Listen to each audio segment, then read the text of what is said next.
Other People's Money by Louis D. Brandeis. Chapter 8. A Curse of Bigness. Bigness has been an important factor in the rise of the money trust. Big railroad systems, big industrial trusts, big public service companies, and as instruments of these big banks and big trust companies. J.P. Morgan and Company, in their letter of defense to the Peugeot Committee, urged the needs of big business as the justification for financial concentration. They declare that what they euphemistically call cooperation is simply a further result of the necessity for handling great transactions, that the country obviously requires not only the larger individual banks, but demands also that those banks shall cooperate to perform efficiently the country's business, and that a step backward along this line would mean a halt in industrial progress that would affect every wage earner from the Atlantic to the Pacific. The phrase great transactions is used by the bankers apparently as meaning large corporate security issues. Leading bankers have undoubtedly cooperated during the last 15 years in floating some very large security issues, as well as many small ones. But relatively few large issues were made necessary by great improvements undertaken or by industrial development. Improvements and development ordinarily proceed slowly. For them, even where the enterprise involves large expenditures, a series of smaller issues is usually more appropriate than a single large one. This is particularly true in the East, where the building of new railroads has practically ceased. The great security issues in which bankers have cooperated were, with relatively few exceptions, made either for the purpose of effecting combinations or as a consequence of such combinations. Furthermore, the combinations which made necessary these large security issues or underwritings were, in most cases, either contrary to existing statute law or contrary to laws recommended by the Interstate Commerce Commission, or contrary to the laws of business efficiency. So both the financial concentration and the combinations which they have served were, in the main, against the public interest. Size, we are told, is not a crime, but size may, at least, become noxious by reason of the means through which it was attained or the uses to which it is put. And it is size attained by combination instead of natural growth which has contributed so largely to our financial concentration. Let us examine a few cases. The Harriman Pacifics.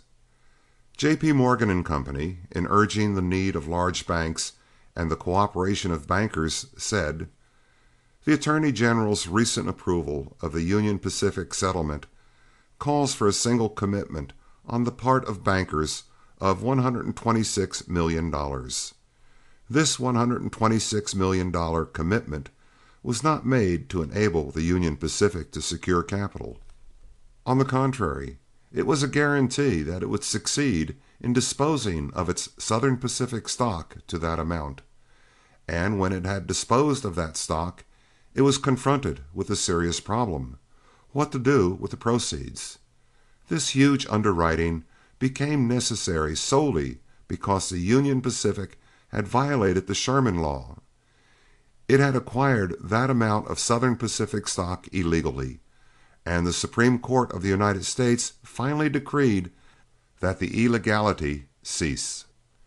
This same illegal purchase had been the occasion 12 years earlier of another great transaction, the issue of $100 million of Union Pacific bonds, which were sold to provide funds for acquiring the Southern Pacific and other stocks in violation of law. Bankers cooperated also to accomplish that. Union Pacific improvements. The Union Pacific and its auxiliary lines, the Oregon Short Line, the Oregon Railway and Navigation, and the Oregon-Washington Railroad, made in the 14 years ending June 30th, 1912, issues of securities aggregating $375,100,000 $158,183, of which $46,500,000 were refunded or redeemed. But the large security issues served mainly to supply funds for engaging in illegal combinations or stock speculation. The extraordinary improvements and additions that raised the Union Pacific Railroad to a high state of efficiency were provided mainly by the net earnings from the operation of its railroads. And note how great the improvements and additions were. Tracks were straightened, grades were lowered, bridges were rebuilt, heavy rails were laid, old equipment was replaced by new, and the cost of these was charged largely as operating expenses. Additional equipment was added, new lines were built or acquired, increasing the system by 3,524 miles of line. And still other improvements and betterments were made and charged to capital account. These expenditures aggregated $191,512,328, but it needed no large security issues to provide the capital thus wisely expended.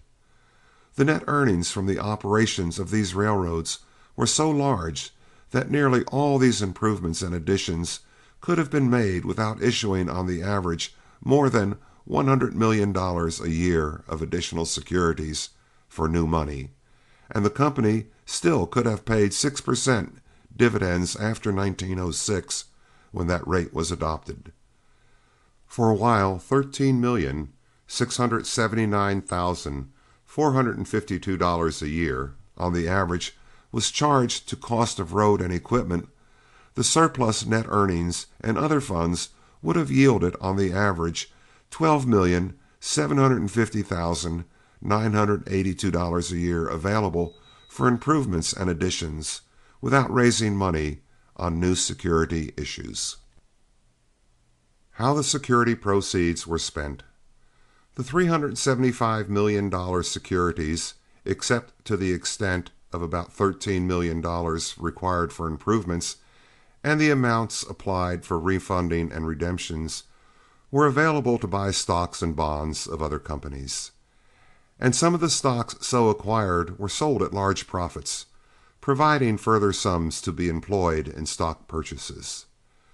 The $375 million Union Pacific Line security issues, therefore, were not needed to supply funds for Union Pacific improvements, nor did these issues supply funds for the improvement of any of the companies in which the Union Pacific invested, except that certain amounts were advanced later to aid in financing the Southern Pacific.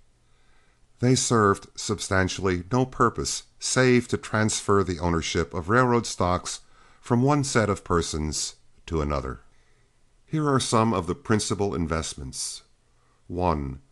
$91,657,500 in acquiring and financing the Southern Pacific. 2. $89,391,401 in acquiring the Northern Pacific stock and stock of the Northern Securities Company. 3. $45,466,960 in acquiring Baltimore and Ohio stock. 4. $37,692,256 in acquiring Illinois Central stock. 5. $23,205,679 in acquiring New York Central stock. 6.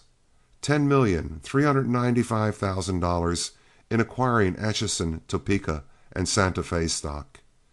7. $8,946,781 in acquiring Chicago and Alton stock. 8.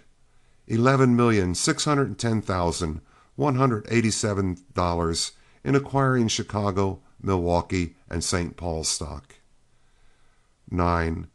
$6,750,423 in acquiring Chicago and Northwestern stock. 10. $6,936,696 in acquiring Railroad Securities Company stock, Illinois Central stock. The immediate effect of these stock acquisitions, as stated by the Interstate Commerce Commission in 1907, was merely this: Mr. Harriman may journey by steamship from New York to New Orleans, thence by rail to San Francisco, across the Pacific Ocean to China, and returning by another route to the United States, may go to Ogden by any one of 3 rail lines, and thence to Kansas City or Omaha, without leaving the deck or platform of a carrier which he controls, and without duplicating any part of his journey. He has further what appears to be a dominant control in the Illinois Central Railroad, running directly north from the Gulf of Mexico to the Great Lakes, parallel to the Mississippi River, and 2,000 miles west of the Mississippi River, he controls the only line of railroad parallel to the Pacific coast and running from the Colorado River to the Mexican border. The testimony taken at this hearing shows that about 50,000 square miles of territory in the state of Oregon, surrounded by the lines of the Oregon Short Line Railroad Company, the Oregon Railroad and Navigation Company, and the Southern Pacific Company, is not developed, while the funds of those companies which could be used for that purpose are being invested in stocks like the New York Central and other lines having only a remote relation to the territory in which the Union Pacific system is located. Mr. Harriman succeeded in becoming director of 27 railroads with 39,354 miles of line, and they extended from the Atlantic to the Pacific, from the Great Lakes to the Gulf of Mexico. The aftermath. On September 9, 1909, less than 12 years after Mr. Harriman first became director in the Union Pacific, he died from overwork at the age of 61. But it was not death only that had set a limit to his achievements. The multiplicity of his investments prevented him from performing for his other railroads the great service that had won him a worldwide reputation as manager and rehabilitator of the Union Pacific and the Southern Pacific. Within a few months after Mr. Harriman's death, the serious equipment scandal on the Illinois Central became public, culminating in the probable suicide of one of the vice presidents of that company. The Chicago and Alton, in the management of which Mr. Harriman was prominent from 1899 to 1907 as president, chairman of the board, or executive committeeman, has never regained the prosperity it enjoyed before he and his associates acquired control. The Pierre Marquette has passed again into receivers' hands. Long before Mr. Harriman's death, the Union Pacific had disposed of its Northern Pacific stock, because the Supreme Court of the United States declared the Northern Securities Company illegal and dissolved the Northern Pacific Great Northern merger. 3 years after his death, the Supreme Court of the United States ordered the Union Pacific Southern Pacific merger dissolved. By a strange irony, the law has permitted the Union Pacific to reap large profits from its illegal transactions in Northern Pacific and Southern Pacific stocks. But many other stocks held as investments have entailed large losses. Stocks in the Illinois Central and other companies which cost the Union Pacific $129,894,991.72 had on November 15, 1913, a market value of only $87,851,500, showing a shrinkage of $42,043,491.72, and the average income from them, while held, was only about 4.30% on their cost. A banker's paradise. Kuhn, Loeb and Company were the Union Pacific bankers. It was in pursuance of a promise which Mr. Jacob H. Schliff, the senior partner, had given pending the reorganization that Mr. Harriman first became a member of the Executive Committee in 1897. Thereafter combinations grew and crumbled, and there were vicissitudes in stock speculations, but the investment bankers prospered amazingly, and financial concentration proceeded without abatement. The bankers and their associates received the commissions paid for purchasing the stocks which the Supreme Court holds to have been acquired illegally, and have retained them. The bankers received commissions for underwriting the securities issued to raise the money which to buy the stocks which the Supreme Court holds to have been illegally acquired, and have retained them. The bankers received commissions paid for floating securities of the controlled companies while they were thus controlled in violation of law, and have, of course, retained them.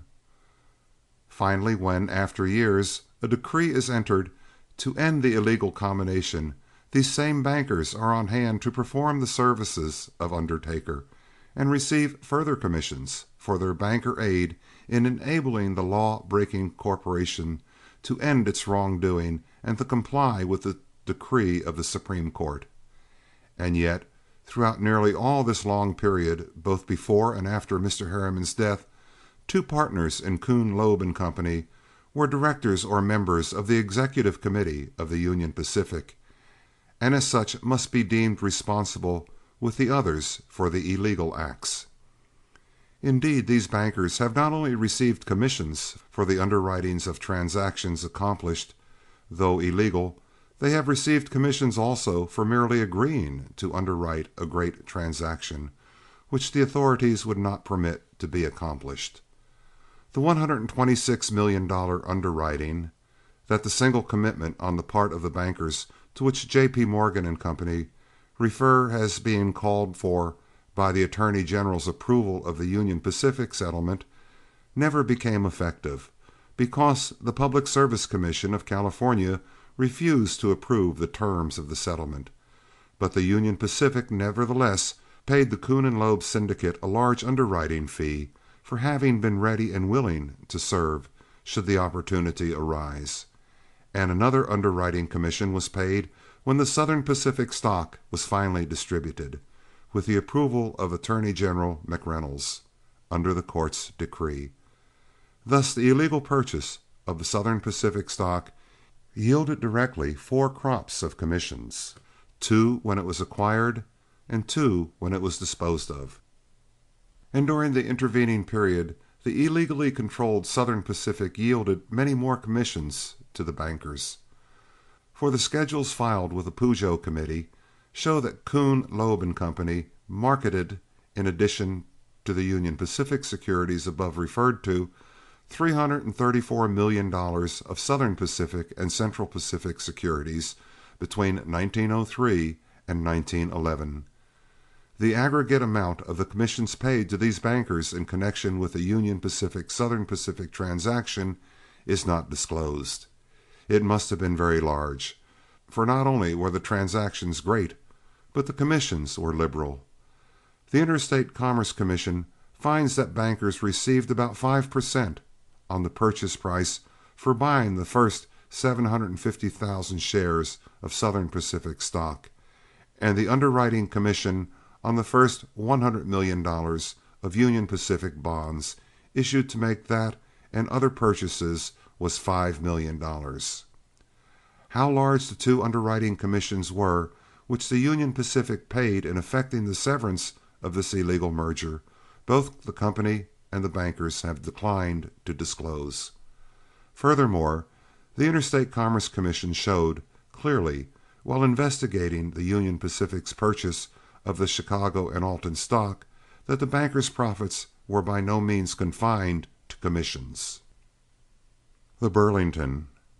Such railroad combinations produced injury to the public far more serious than the heavy tax of bankers' commissions and profits. For in nearly every case the absorption into a great system of a theretofore independent railroad has involved the loss of financial independence to some community, property, or men, who thereby become subjects or satellites of the money trust. The passing of the Chicago, Burlington, and Quincy in 1901 to the Morgan Associates presents a striking example of this process. After the Union Pacific acquired the Southern Pacific stock in 1901, it sought control also of the Chicago, Burlington, and Quincy, a most prosperous railroad, having then 7,912 miles of line. The Great Northern and Northern Pacific recognized that Union Pacific control of the Burlington would exclude them from much of Illinois, Missouri, Wisconsin, Kansas, Nebraska, Iowa, and South Dakota. The two northern roads, which were already closely allied with each other and with J.P. Morgan and Company, thereupon purchased for $215,227,000 of their joint 4% bonds, nearly all of the $100,324,000 par value outstanding Burlington stock. A struggle with the Union Pacific ensued, which yielded soon to harmonious cooperation. The Northern Securities Company was formed with $400 million capital, thereby merging the Great Northern, the Northern Pacific, and the Burlington, and joining the Harriman Kuhn Loeb with the Morgan Hill interests. Obviously, neither the issue of $215 million joint fours nor the issue of the $400 million Northern Securities stock supplied $1 of funds for improvements of or addition to any of the four great railroad systems concerned in these large transactions. The sole effect of issuing $615 million of securities was to transfer stock from one set of persons to another, and the resulting harmonious cooperation was soon interrupted by the government proceedings, which ended with the dissolution of the Northern Securities Company. But the evil done outlived the combination. The Burlington had passed forever from its independent Boston owners to the Morgan allies, who remained in control. The Burlington, one of Boston's finest achievements, was the creation of John M. Forbes. He was a builder, not a combiner or banker or wizard of finance. He was a simple, hard-working businessman. He had been a merchant in China at a time when China's trade was among America's big business. He had been connected with shipping and with manufacturers. He had the imagination of the great merchant, the patience and perseverance of the great manufacturer, the courage of the seafarer, and the broad view of the statesman. Bold but never reckless, scrupulously careful of other people's money, he was ready, after due weighing of chances, to risk his own in enterprises promising success. He was in the best sense of the term a great adventurer. Thus equipped, Mr. Forbes entered in 1852 upon those railroad enterprises which later developed into the Chicago, Burlington, and Quincy. Largely with his own money and that of friends who confided in him, he built these railroads and carried them through the panic of '57, when the great banking houses of those days lacked courage to assume the burdens of a struggling, ill-constructed line, staggering under financial difficulties. Under his wise management and that of the men whom he trained, the little Burlington became a great system. It was built on honor and managed honorably. It weathered every other great financial crisis as it did that of 1857. It reached maturity without reorganization or the sacrifice of a single stockholder or bondholder. Investment bankers had no place on the Burlington Board of Directors, nor had the banker practice of being on both sides of a bargain.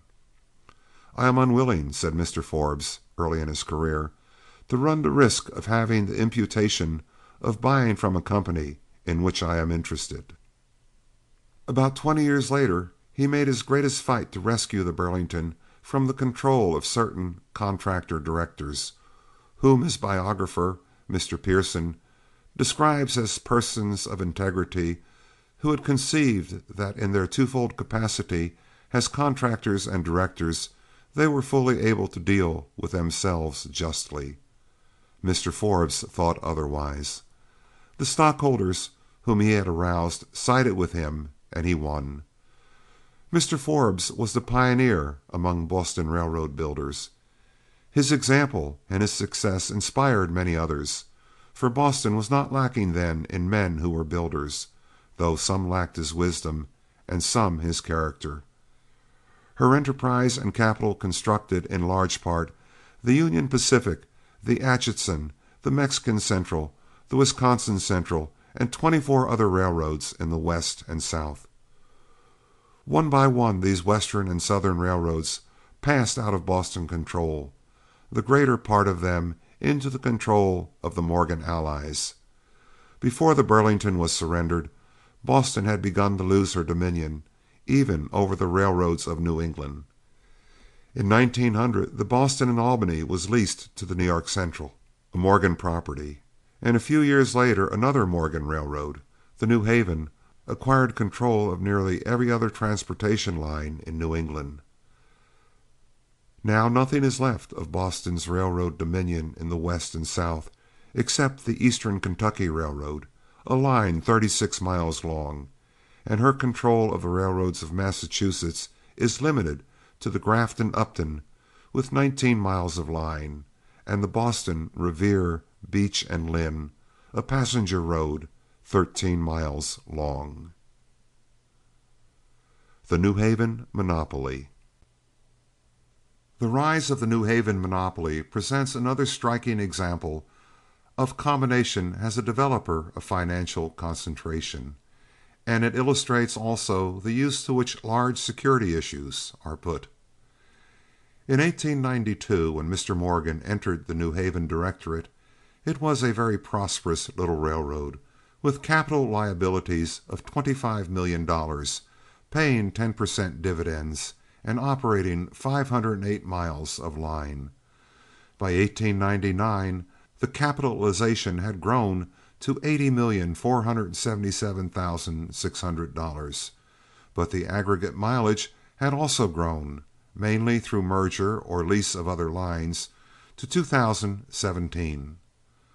14 years later, in 1913, when Mr. Morgan died and Mr. Mellon resigned, the mileage was 1,097, just 20 miles less than in 1899, but the capital liabilities had increased to $425,935,000. Of course, the business of the railroad had grown largely in those 14 years. The roadbed was improved, bridges built, additional tracks added, and much equipment purchased. And for all this, new capital was needed, and additional issues were needed also, because the company paid out in dividends more than it earned. But of the capital increase, over $200 million was expended in the acquisition of stock or other securities of some 120 other railroads, steamships, street railway, electric, light, gas, and water companies. It was these outside properties which made necessary the much discussed $67 million 6% bond issue, as well as other large and expensive security issues. For in these 14 years, the improvements on the railroad, including new equipment, have cost on the average only $10 million a year. The New Haven Bankers. Few, if any, of those 121 companies which the New Haven acquired had, prior to their absorption by it, been financed by J.P. Morgan and Company. The needs of the Boston and Maine Central, the largest group, had for generations been met mainly through their own stockholders or through Boston banking houses. No investment banker had been a member of the board of directors of either of those companies. The New York, Ontario and Western, the next largest of the acquired railroads, had been financed in New York, but by persons apparently entirely independent of the Morgan allies. The smaller Connecticut railroads, now combined into central New England, had been financed mainly in Connecticut or by independent New York bankers. The financing of the street railway companies had been done largely by individual financiers or by small and independent bankers in the states or cities where the companies operate. Some of the steamship companies had been financed by their owners, some through independent bankers. As a result of the absorption of these 121 companies into the New Haven system, the financing of all of these railroads, steamship companies, street railways, and other corporations were made tributary to J.P. Morgan and Company, and the independent bankers were eliminated or became satellites. And this financial concentration was proceeded with, although practically every one of the 121 companies was acquired by the New Haven in violation of either of the state or federal law, or of both. Enforcement of the Sherman Act will doubtless result in dissolving this unwieldy, illegal combination. The coal monopoly. Proof of the cooperation of the anthracite railroads is furnished by the ubiquitous presence of George F. Baker on the board of directors of the Reading, the Jersey Central, the Lackawanna, the Lehigh, the Erie, and the New York, Susquehanna, and Western railroads, which together control nearly all the unmined anthracite as well as the actual tonnage. These roads have been an important factor in the development of the money trust. They are charged by the Department of Justice with fundamental violations of both the Sherman Law and the Commodity Clause of the Hepburn Act, which prohibits a railroad from carrying in interstate trade any commodity in which it has an interest, direct or indirect. Nearly every large issue of securities made in the last 14 years by any of these railroads, except the Erie, has been in connection with some act of combination. The combination of the anthracite railroads to suppress the construction through the Temple Iron Company of a competing coal road has already been declared illegal by the Supreme Court of the United States, and in the bituminous coal field, the Kanawha District, the United States Circuit Court of Appeals has recently decreed that a similar combination by the Lake Shore, the Chesapeake and Ohio, and the Hocking Valley be dissolved. Other railroad combinations. The cases of the Union Pacific and of the New Haven are typical, not exceptional. Our railroad history presents numerous instances of large security issues made wholly or mainly to effect combinations. Some of these combinations have been proper as a means of securing natural feeders or extensions of main lines, but far more of them have been dictated by the desire to suppress active or potential competition, or by personal ambition or greed, or by the mistaken belief that efficiency grows with size. Thus the monstrous combination of the Rock Island and the St. Louis and San Francisco, with over 14,000 miles of line, is recognized now to have been obviously inefficient. It was severed voluntarily, but had it not been, must have crumbled soon from inherent defects, if not as a result of proceedings under the Sherman Law. Both systems are suffering now from the effects of this unwise combination. The Frisco, itself greatly overcombined, has paid the penalty in receivership. The Rock Island, a name once expressive of railroad efficiency and stability, has, through its excessive recapitalizations and combinations, become a football of speculators and a source of great apprehension to confiding investors. The combination of the Cincinnati, Hamilton and Dayton, and the Pierre Marquette led to several receiverships. There are, of course, other combinations which have not been disastrous to the owners of the railroads, but the fact that a railroad combination has not been disastrous does not necessarily justify it. The evil of the concentration of power is obvious, and as combination necessarily involves such concentration of power, the burden of justifying a combination should be placed upon those who seek to effect it. For instance, what public good has been subserved by allowing the Atlantic Coast Line Railroad Company to issue $50 million of securities to acquire control of the Louisville and Nashville Railroad, a widely extended, self-sufficient system of 5,000 miles, which under the wise management of President Milton H. Smith had prospered continuously for many years before the acquisition, and which has gross earnings nearly twice as large as those of the Atlantic Coast Line. The legality of this combination has been recently challenged by Senator Lee, and an investigation by the Interstate Commerce Commission has been ordered. The Pennsylvania. The reports from the Pennsylvania suggest the inquiry whether even this generally well-managed railroad is not suffering from excessive bigness.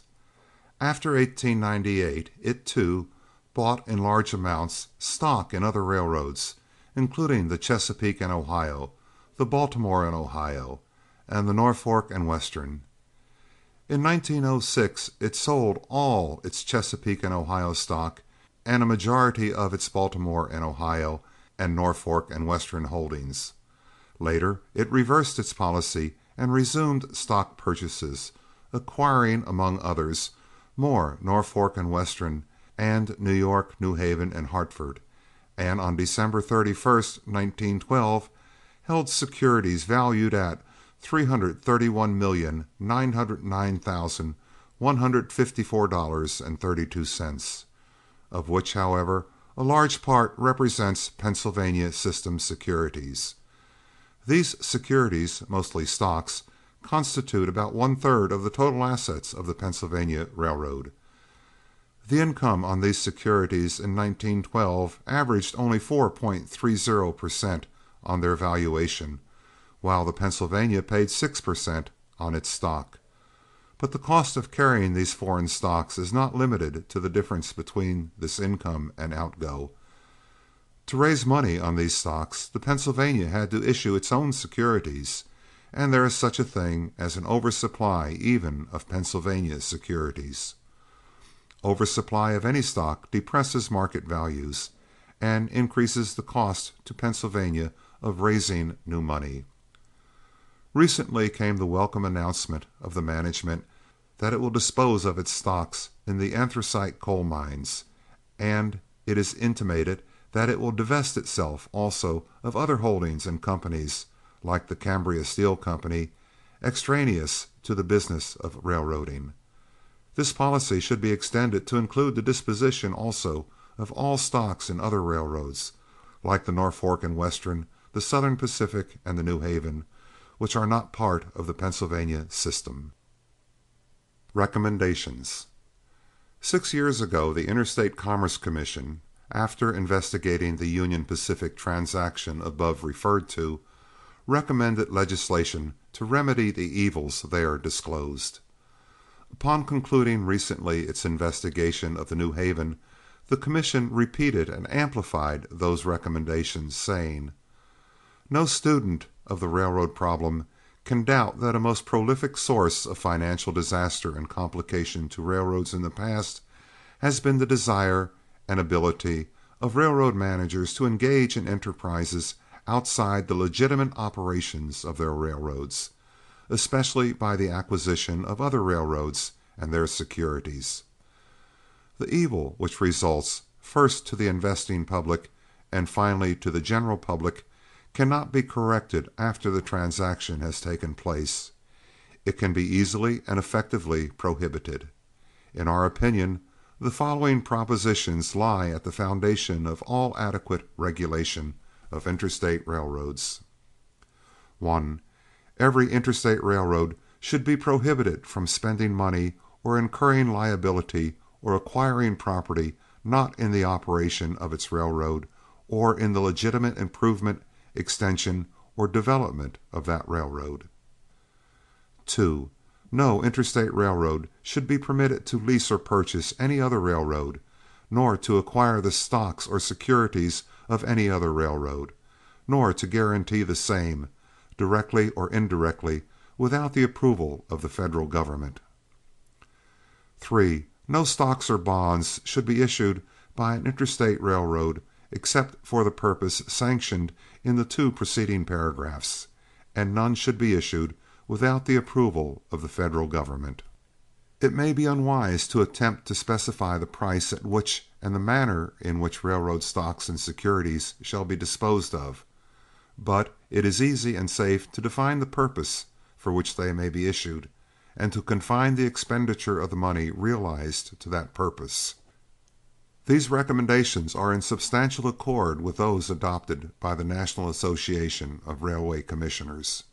They should be enacted into law, and they should be supplemented by amendments of the Commodity Clause of the Hepburn Act, so that 1. Railroads will be effectively prohibited from owning stock in corporations whose products they transport. 2. Such corporations will be prohibited from owning important stock holdings in railroads. And 3.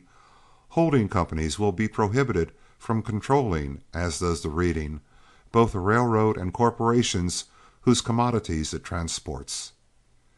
If laws such as these are enacted and duly enforced, we shall be protected from a reoccurrence of tragedies like the New Haven, of domestic scandals like the Chicago and Alton, and of international ones like the Frisco. We shall also escape from that inefficiency which is attendant upon excessive size. But what is far more important, we shall by legislation remove a potent factor in financial concentration. Decentralization will begin. The liberated smaller units will find no difficulty in financing their needs without bowing the knee to money lords, and a long step will have been taken toward attainment of the new freedom. End of Chapter 8.